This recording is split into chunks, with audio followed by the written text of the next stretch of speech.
Hello दोस्तों, तो कैसे हो आप सब। आपका स्वागत करता हूं आपके अपने YouTube channel visa college CITS में। दोस्तों, डीजीटी की तरफ से एक ऑफिशियल अपडेट आया है, नोटिस आया है सीआईटीएस एग्ज़ाम के लिए। तो उसमें कुछ नए रूल आए हैं, उसको लेकर हम बात करेंगे क्या है वो रूल। तो देखिए दोस्तों, जिन स्टूडेंट ने अभी तक टेलीग्राम चैनल को ज्वाइन नहीं किया वो टेलीग्राम चैनल को ज्वाइन कर ले। देखिए, जो नोटिस वगैरह है वो आपको टेलीग्राम चैनल पे मिल जाते हैं, उनकी पीडीएफ। तो सिंपली आपको टेलीग्राम ऐप पर जाकर सर्च कर लेना है @वेटूऐट। जैसे आप सर्च करोगे वीज़ा कॉलेज सीआईटीएस के नाम से टेलीग्राम चैनल आ जाएगा, उसको ज्वाइन कर लेना है। दूसरा, इलेक्ट्रीशियन ट्रेड वाले स्टूडेंट के लिए टेलीग्राम चैनल है, उन्हें टेलीग्राम ऐप पर जाकर सर्च कर लेना है @सीआईटीएस इलेक्ट्रीशियन। जैसे वो सर्च करेंगे सीआईटीएस इलेक्ट्रीशियन 2023-24 के नाम से टेलीग्राम चैनल आ जाएगा, उसको ज्वाइन कर लेना है। बाकी जितने भी स्टूडेंट इस चैनल पर नए, चैनल को सब्सक्राइब कर ले। और उनको जानकारी अच्छी लगती है तो वीडियो को लाइक कर देना। अगर आपका फिर भी कोई डाउट रह जाता है तो आप कमेंट करके पूछ सकते हो।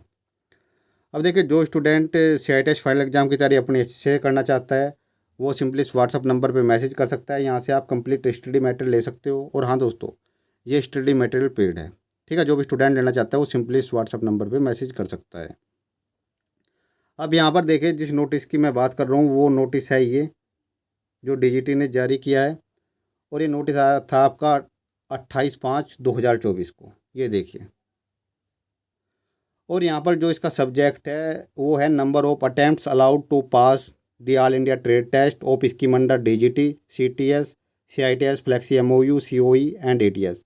यानी कहने का मतलब ये है, जो आपके फाइनल एग्ज़ाम होते हैं, चाहे वो सीआईटीएस के हो या फिर आईटीआई के हो या अप्रेंटिसशिप के हो, आप उन एग्ज़ाम, माने चलो आपने किसी कोर्स में रजिस्ट्रेशन करा रखा है, आप कोई कोर्स कर रहे हो, तो आपको कितने नंबर ऑफ अटैम्प्ट्स मिलेंगे उसको पास करने के लिए, उसको लेकर हम बात करने वाले हैं। तो देखिए, नोटिस में जैसे आप नीचे की तरफ आओगे, यहाँ पर आपको नंबर 1 पॉइंट दिखेगा, यहाँ से आपकी मैक्सिमम चीज़ें क्लियर हो जाएगी। तो यहाँ पर देखिए, trainees will be allowed to appear in the all India trade test for a total 4 attempts, only 1 regular and 3 consecutive supplementary examination. तो देखिए, माने चलो आप फिलहाल सेशन 2023-24 में सीआईटीएस कर रहे हो, और जब आपके एग्ज़ाम होंगे जुलाई में, उसके बाद रिजल्ट आएगा। रिजल्ट में माने चलो आपकी सप्ली लग जाती है किसी एक सब्जेक्ट में या 2 सब्जेक्ट में सप्लीमेंट्री, तो आपके पास रेगुलर से अलग 3 मौके और होंगे, जिसमें आपको वो जो आपकी सप्लीमेंट्री आई है, जिस सब्जेक्ट में आप फेल हुए हैं, उसको पास करना पड़ेगा। उसके लिए आपको 3 मौके मिलेंगे। अगर आप उसमें पास नहीं कर पाते हैं उन 3 मौक़ों में, तो आपकी जो प्रोफाइल है, जो आपका रजिस्ट्रेशन है पोर्टल से, वो हटा दिया जाएगा। ठीक है, तो कहने का मतलब ये है, एक तो आपका रेगुलर एग्ज़ाम होगा, और उससे अलग माने चलो किसी सब्जेक्ट में आप फेल हो जाते हो, उससे अलग आपको 3 मौके मिलेंगे। और 3 मौके ये जो रेगुलर एग्ज़ाम होंगे उसके तुरंत बाद के होंगे। ठीक है, अगर आप माने चलो किसी स्टूडेंट की एक सब्जेक्ट में सप्लीमेंट्री आ गई, उसके बाद 6 महीने बाद एग्ज़ाम है, और वो एग्ज़ाम में नहीं जाता है, प्रेजेंट नहीं होता है, तो वो भी काउंट किया जाएगा।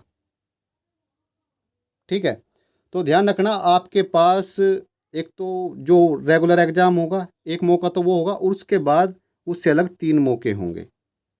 अगर आप माने चलो किसी स्टूडेंट ने सीआईटीएस में एडमिशन ले रखा है, और उसने मेन एग्ज़ाम दिया, उसके एक सब्जेक्ट में सप्लीमेंट्री आ गई, उसके बाद उसने जो आगे के 3 मौके हैं, या तो उसमें वो एग्ज़ाम देने नहीं गया, या फिर उसमें वो पास नहीं हो पाया, 3 बार उसने एग्ज़ाम दिया। उसके बाद वो क्या करेंगे, जो पोर्टल है वहाँ से उसकी जो डिटेल है, जो रजिस्ट्रेशन वगैरह है, वो सारी चीज़ें वहाँ से हटा दी जाएगी। अगर आपको फिर से सीआईटीएस करना है तो उसके लिए आपको नई सिरे से रजिस्ट्रेशन कराना पड़ेगा, एंट्रेंस एग्ज़ाम देना पड़ेगा। ठीक है, तो कुल मिला के ये है इस नोटिस का निचोड़। तो आपको थोड़ा सीरियस रहना है अपने एग्ज़ाम के प्रति। ठीक है, आई होप आपको ये समझ में आ गया होगा। मैंने आपको क्या बताया, टोटल आपको 4 मौके मिलेंगे, एक तो रेगुलर का और 3 सप्लीमेंट्री एग्जामिनेशन के। ठीक है, अगर आप पास नहीं कर पाते हो, माने चलो किसी ने सीआईटीएस में एडमिशन ले रखा है, अगर वो किसी एक सब्जेक्ट में फेल है और वो 3 बार सप्लीमेंट्री एग्जाम में बैठ जाता है और पास नहीं होता है, तो भाई वो कंप्लीट उसका जो डाटा है वो हटा दिया जाएगा, फिर वो एग्ज़ाम नहीं दे सकता, उसको सारी चीज़ें नए सिरे से करनी होगी। ठीक है, आई होप आपको ये चीज़ें समझ में आ गई होगी। बाकी जो भी स्टूडेंट CITES फाइनल एग्ज़ाम या CITES एंट्रेंस एग्ज़ाम की तैयारी करना चाहता है, वो भाई सिंपली इस व्हाट्सअप नंबर पे मैसेज कर सकता है, और CITES फाइनल एग्ज़ाम वाले कंप्लीट स्टडी मटेरियल लेके अपनी तैयारी अच्छे से कर सकते हैं। और एग्ज़ाम के टाइम पे थोड़ा सीरियस रहिए और अपनी तैयारी को अच्छे से करते रहिए। इस वीडियो में इतना ही।